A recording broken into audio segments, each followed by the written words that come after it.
All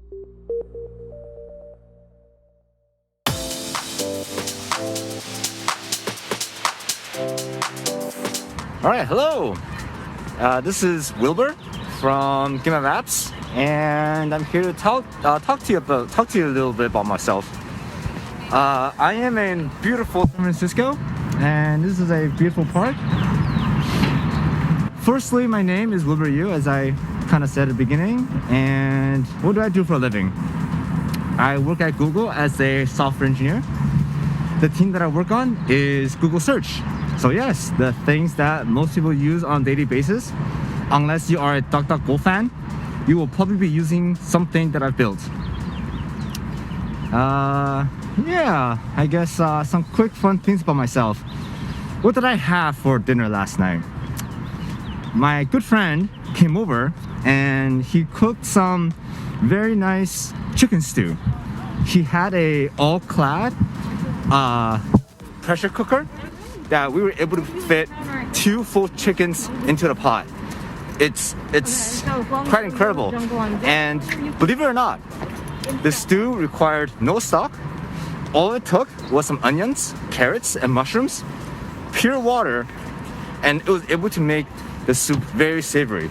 Remember this tip: if you want a stew to taste great without any stock whatsoever, check onions, carrots is the base that you want to create it with, and then everything else can go on top afterwards. The onions and carrots are sweet, and that will help give it some flavor. The mushroom gives it the umami flavor. Great. Now that we've got the cooking show out of the way, the next thing is, I guess the last movie that I watched. Let me see. Ironically, I'm going through some classic phase right now. The last movie that I watched, surprisingly, is I actually forgot the movie title. I really forgot the movie title. Well, another movie that I watched recently is called The Uncut Gems. I didn't really expect too much from it. Oh, by the way. Yeah. Alright, cool. The movie that I watched recently is called Uncut Gems. I didn't have that big of expectations for it. It's a little bit violent, I guess, and it's probably not too popular of a movie, but surprisingly it was better than I thought. The movie trailer makes it look a little bit trashy. It makes it a little bit like run down and production unsure how it'll come out. But surprisingly, I enjoyed it. It is not Nobel Prize worthy, but it was still enjoyable nonetheless. Another one would be, let's see, my favorite Netflix, Disney Plus, Amazon Prime, Hulu, whatever TV show series. I would say my favorite series is definitely the Black Mirror series from Netflix. For people who are very interested in technology, I would say, well, don't let Black Mirror scare you. Technology is great. I'm a big supporter of technology. But it is important to understand the potential shortcomings of technology if it's abused. And Black Mirror does a very good job of showing you several different scenarios of a dystopian future. And it's also quite entertaining. There are some episodes where you really feel like, oh my gosh, if this is the life that I'm living, is life still worth living? It's yeah, I would say, like, if you like the feeling of what did I just watch, Black Mirror is excellent for that. And some fun facts about myself. Let's see. I really enjoy biking. I'm an avid biker. I would say a fun fact about my biking is that the longest bike ride that I've ever biked hits roughly 180 kilometers. That took me somewhere around 8.5 hours to bike. And during that whole time, I also, that 180 kilometers bike ride, I climbed somewhere in the range of 9,000 feet. I forgot how much that's in meters. I think it's like 2,000 something meters in terms of total elevation climb. Yeah, that was my biggest bike ride ever. And I do a lot of other bike rides as well. I like to climb mountains on bikes, on road bikes. It's a great feeling whenever I can conquer a new mountain. All right, let's see, what else is there? Why do I volunteer for Game of Apps?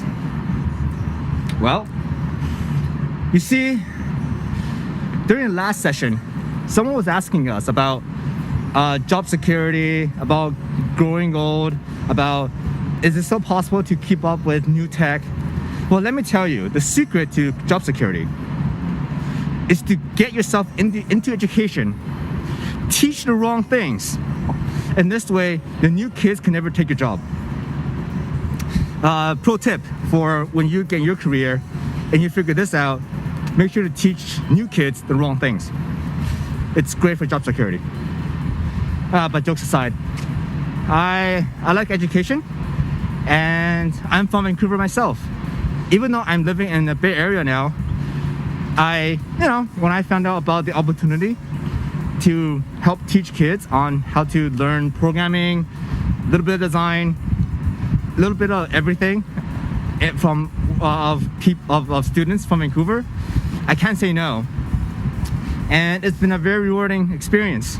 I love seeing all the students who are very dedicated. I love seeing the students who are, you know what, maybe they don't have the leg up. Maybe they don't have previous experience. Maybe you don't have the extra classes that can help you learn programming on the side, but yet you continue to persevere. I love helping you guys. Also, it's also amazing, by the way, to see some other students who I'm just like, how do you know this much when you're like 17 years old? Because those are the things that I'm doing probably when I was like 25. And I'm just like, to be honest, it definitely make me feel like I'll be replaced by one of you someday. And that'll be awesome, when a student becomes a teacher. All right, let's see, what else is there? If I were to go back in time to high school, are there anything I would change about the way I go about it? I'd say the biggest thing is having the courage to do more.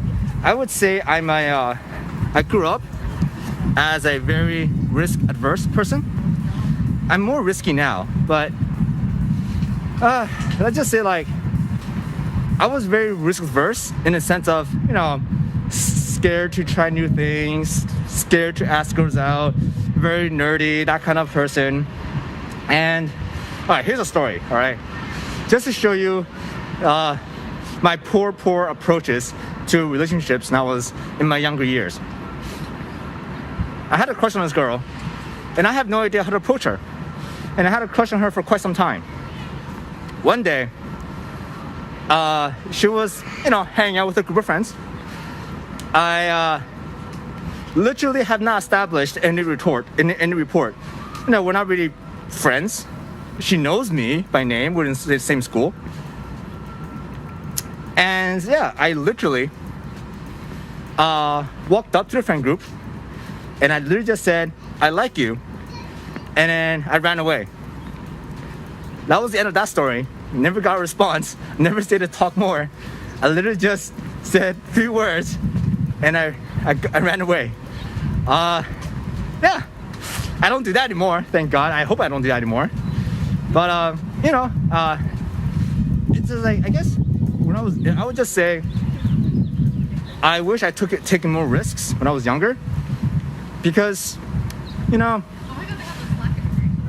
it's no one really remembers the silly things that you do. And in fact, the more failures you experience,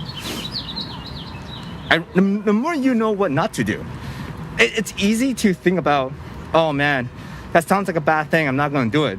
But surprisingly, sometimes some things you think may be the wrong thing to do is the right thing to do. And you never know until you try it. And sure, maybe most of the times it's not the right thing to do, but the more times you fail, the more you're willing to try harder things next time. And it compounds. So take risks. Take risks. Buying GameStop and Diamond Hands. No, that's just kidding. Don't. This is not a financial advice. Please don't do it. And let me see. It's everything. Name, job, movie, TV show, fun fact, give them apps, dinner. Yeah, I guess that's that. And thank you for listening to this video. And I hope you enjoyed this quick little stroll with me around the park in beautiful San Francisco.